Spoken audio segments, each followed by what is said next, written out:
continuing from where we were in the last section, we're playing a few holes at Pebble Beach. So I'm on the third tee at Pebble Beach, and it's a dog leg from right to left. And it's a really clever piece of design because they set the fairway across you. And the more you chicken out to the right, the harder the second shot becomes. However, if you take the shot on with draw, there's trouble on short and left. So it's not so much about how far you hit the ball on this particular hole, it's about the shape of shot. So I'm looking to foster a little bit of draw spin off the tee, but I can fly you, the viewer, I can fly you over the hole and show you what I've got.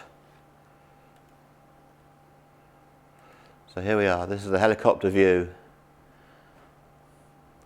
Onto the fairway that crosses, and then a fairly short iron in to a small upturned green. So the marker post is at 270, which is about the best shot I could hit, so that's a great place for the ball to finish. What I'm going to do, however, is I'm going to hit my 3-wood, and by hitting my 3-wood, hopefully I can get the right shape of shot for this hole. Too much distance, I go through the dog leg into the bunks at the back. If I fade it, I've got to have a mid to long iron into the green. If I can get the ball into play, I've got a short iron in. So here I aim at the black and white marker pole, aim slightly right of it now. All I'm going to do is coil and go for draw.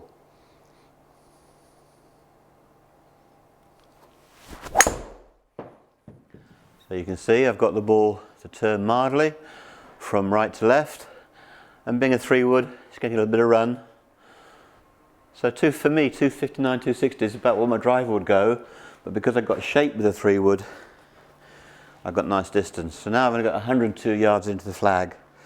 So I'm going to go and take my wedge shot.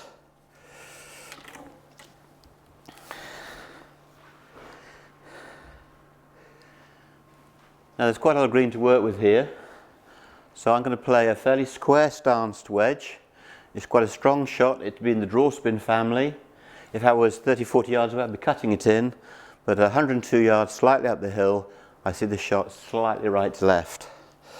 Okay, so my mantra is prepare, load, and in this case through. So there's prepare, I clear my brain, I'm looking for load and through.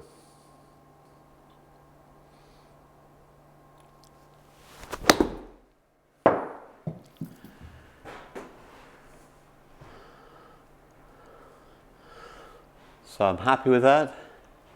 I kept the club head going through the ball. So can you see the point? Every shot needs preparation. Every shot needs a loading. But according to the shot you're hitting, you're going to change that key word.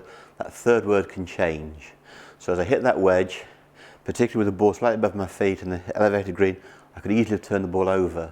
So for me, the word through was of critical importance. Okay, let's go to the 4th hole. So here we're on the 4th hole at Pebble Beach. And this is where it starts to get interesting because the cliffs and the beach and the ocean come into play. So the next couple of holes really use the ocean to their best effect. And if you go to the right, you're dead. Now again, when you get the ball in play, if you play a percentage off the tee, you don't leave yourself too much of a club in because the greens are so tiny. So let me just fly you down this hole. So once you get out beyond the tree line, you can see that the ocean comes into play. So typically, of a classic design, the more you avoid the severe trouble, the cliff and the beach and the ocean, and bail out to the left, you get a progressively more difficult shot into the green. So you are rewarded for getting the ball into the right part of the hole. You've got a birdie chance. But if you chicken out or end up in the bunkers left, then par's a good score. All right. Now again, because there's trouble on my right, it's not a long hole, I'm going to use my 3-wood, because when the ball comes out past these trees, I don't want it going on the left to right wind towards the ocean. I'm hoping for a sea breeze, not a land breeze. So here we go. I set myself up in preparation. I cleared my mind. I'm going to go coil and hit a draw. That's my only thought, coil and draw.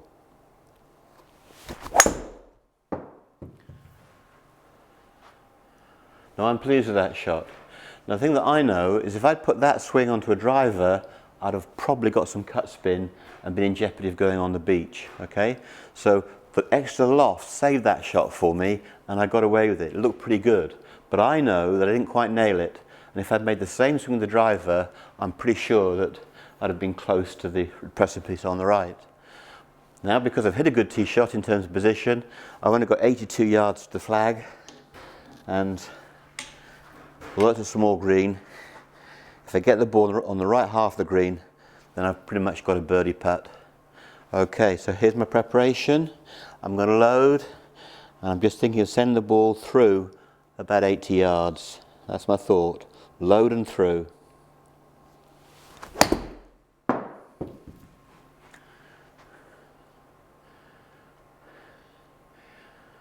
Happy with that shot.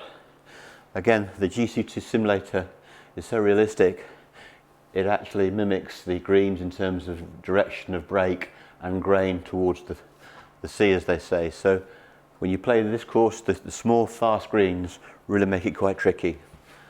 All right, so I give myself a par. Now here's a great hole. Par 3, nowhere to hide. Again, can you see what they've done? They've put the green right next to the cliff. So it's a hole you've got to take on with caution. 4's never a bad score, and most of the time, particularly for the back tee, you just be happy to be left edge of the green or left semi and make a chip and a putt. The more you take on the flag, you can see how much more dangerous the shot is. Okay, it's 154 yards, so for me that's a pretty strong 7 iron.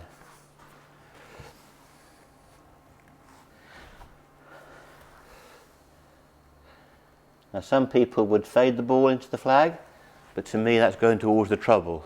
I'm going to aim at the flag, which is you can see in yellow, and if anything I want draw spin. So here we go. There's my prepare.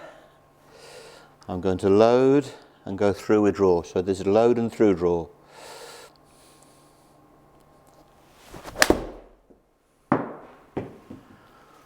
So I'm happy with the shot. Started a fraction right at the flag, got the club right, and again I was in between clubs. If it had been a fade shot, I'd have gone for the 6 iron. But because it was a draw spin shot, I took the more lofted club because I knew it'd be easy to draw the ball and I'd make up that difference. So there we are. We've just played 4 holes, and you can see that it's about position off the tee, not necessarily length.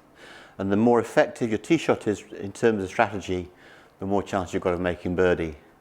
But what I hope has come across in this session is that every shot needs the same pre-shot routine mentally. Prepare, clear the brain, load and hit the shot. Prepare, load and hit the shot. Keep it simple and you're going to improve.